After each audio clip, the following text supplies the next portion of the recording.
Students, मैं Rajendra Bandewal ITI education channel में आपका स्वागत करता हूं। जैसा हमारा ED फर्स्ट ईयर की क्लास चल रही थी, हमारा फर्स्ट चैप्टर हो चुका था जो कि था ड्राइंग इंस्ट्रूमेंट था। और आज जो मैं लेके आया हूँ आपके लिए वो क्या है, आपका ज्यामितीय आकृति, ज्योमेट्रिकल फिगर्स।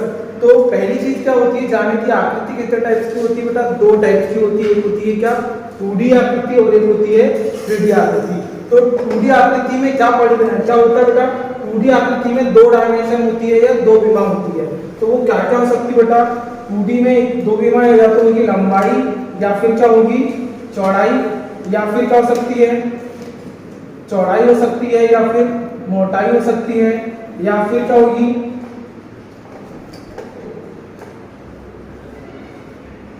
या तो लंबाई होगी या फिर मोटाई होगी।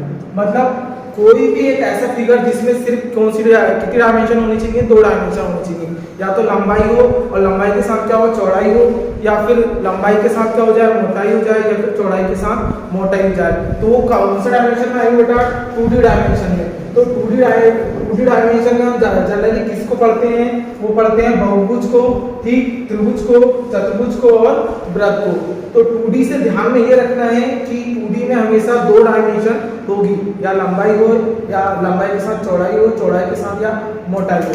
अब बात करते हैं 3D डायमेंशन की। तो 3D डायमेंशन में 3D में क्या होता है? इसमें तीन डायमेंशन एक साथ होती है। इसमें क्या होती है बेटा? लंबाई, चौड़ाई और क्या मोटाई, ये तीनों क्या होती है? एक साथ होती है। तो इसलिए हम इसे क्या बोलते हैं? 3D dimension.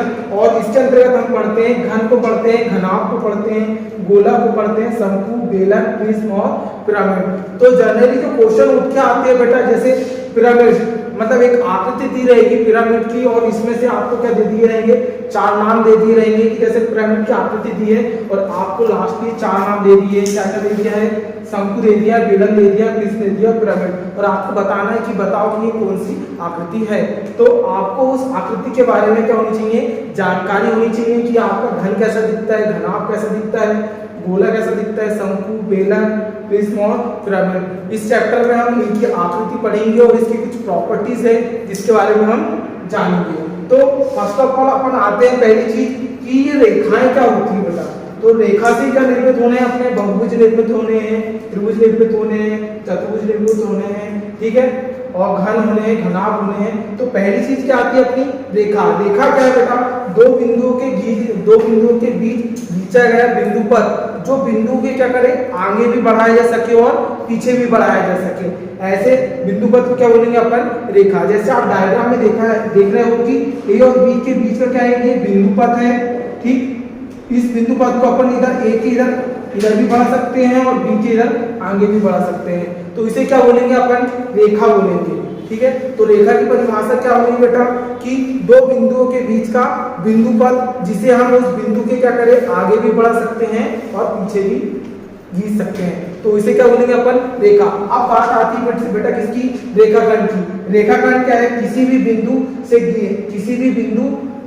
दो बिंदुओं के बीच खींचा गया क्या बिंदु पथ क्या कहलाएगा? तुम्हारी रेखा कहलाएगा, रेखाखंड कहलाएगी। जैसे यहाँ P और Q क्या दिया है? आपका दो बिंदु है और इन दो बिंदुओं के बीच खींचा गया जो बिंदु पथ है वो क्या कहलाएगा? आपका रेखाखंड कहलाएगा, ठीक। चलिए स्टूडेंट आगे देखते हैं कि कोण क्या होता है, एंगल क्या होता है बेटा? किसी बिंदु पर दो रेखाएं या दो रेखाखंड या दो किरणें क्या हो आपस में आके मिले और उनके बीच बनने वाले झुकाव को भी क्या बोलेंगे अपन? कोण बोलेंगे, ठीक। तो जैसे कि आपको यहाँ दिख रहा है कि एक किरण इस बिंदु से एक किरण ऊपर की ओर जा रही है और एक किरण कहाँ जा रही है? क्षैतिज जा रही है, और उनके बीच जो झुकाव बन रहा है, ये वाला झुकाव है, इसी को अपन क्या बोल रहे हैं? कोण बोल रहे हैं। तो ये बात होगी बेटा किरण की। किरण क्या होती है बेटा? एक स्रोत से वो आगे की ओर गमन करती है, उसे क्या बोलेंगे अपन? किरण। वो पीछे की ओर लौट के नहीं आती, वो सीधे आगे गमन कर रही है। इसलिए मैंने यहाँ क्या बनाया हूँ? एक एरो डायरेक्शन बनाया हूँ जो कैसे गमन कर रहे हैं? आगे की ओर। अब नेक्स्ट बात करें कि मैंने क्या लिखा कि दो किरणें क्या हो या तो किसी बिंदु पर मिले या फिर किसी बिंदु या किसी स्रोत से क्या निकले? किसी झुकाव से निकले, ठीक है।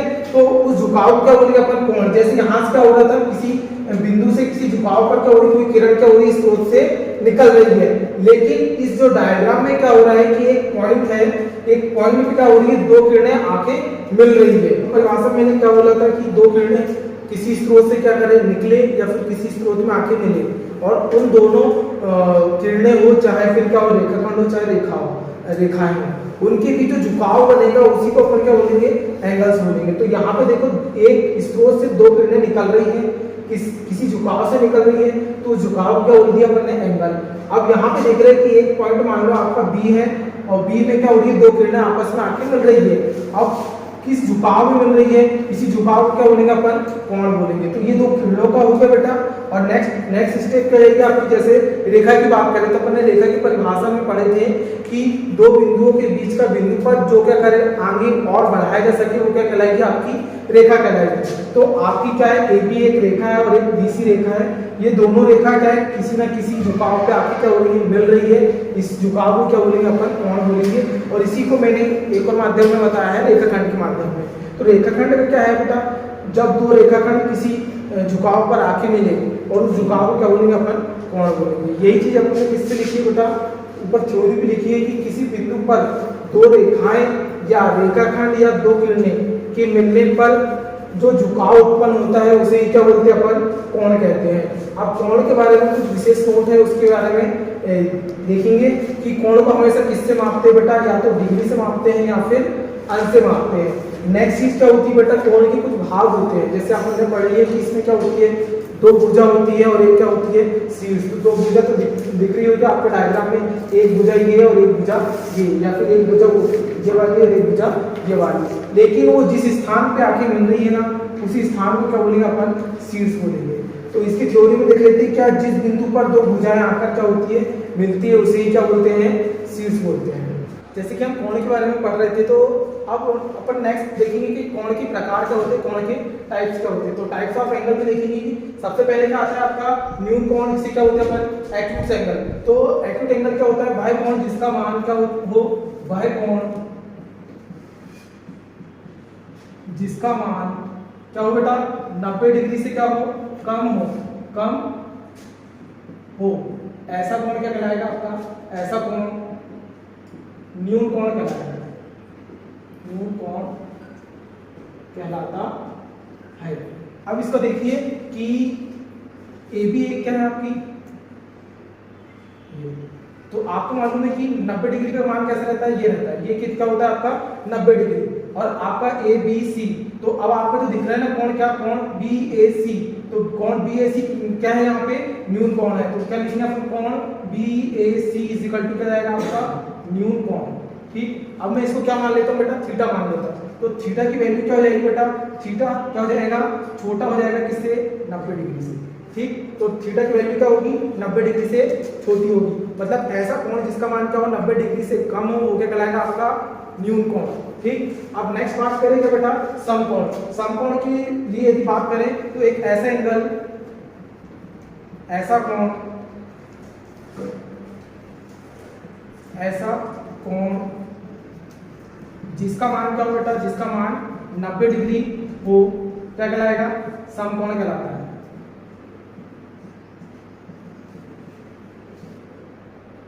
अर्थात अब इसको डायग्राम में देखा जाए तो क्या हो जाएगा बेटा, ये आपको दिख रहा है 90 डिग्री, ये हो गया ABC, और इस कोण को क्या मान लेता हूँ, थीटा। तो थीटा की वैल्यू कितनी आ गई बेटा, 90 डिग्री। मतलब जब आप थीटा की वैल्यू कितनी है, 90 डिग्री, तो आप क्या बोलोगे, वह कोण कौन सा हो जाएगा आपका, समकोण। मतलब एक ऐसा कोण जिसका मान क्या हो, 90 डिग्री हो, वो क्या कहलाएगा आपका समकोण। ठीक, अब बात करें किसकी, अधिक कोण ऑब्ट्यूज एंगल की बात करें तो एक ऐसा कोण जिसका मान क्या हो, 90 डिग्री से अधिक हो लेकिन 180 डिग्री से क्या हो, कम हो, ऐसा कोण क्या कहलाएगा आपका अधिक कोण। तो अधिक कोण की परिभाषा देख लेते हैं, ऐसा कोण जिसका मान क्या हो, 90 डिग्री से ज्यादा व 180 डिग्री से क्या हो, कम हो, क्या कहलाएगा आपका अधिक कोण कहलाता है, अधिक कोण कहलाता है। अब इसको डायग्राम में देखा जाए तो डायग्राम में किया जाएगा आपका, ये आगे आपके बेस लाइन और ये यहाँ से ये क्या आता है बेटा आपका 90 डिग्री, और 90 डिग्री से क्या होना चाहिए, इधर बनना चाहिए। तो ये हो गया आपका क्या, ये।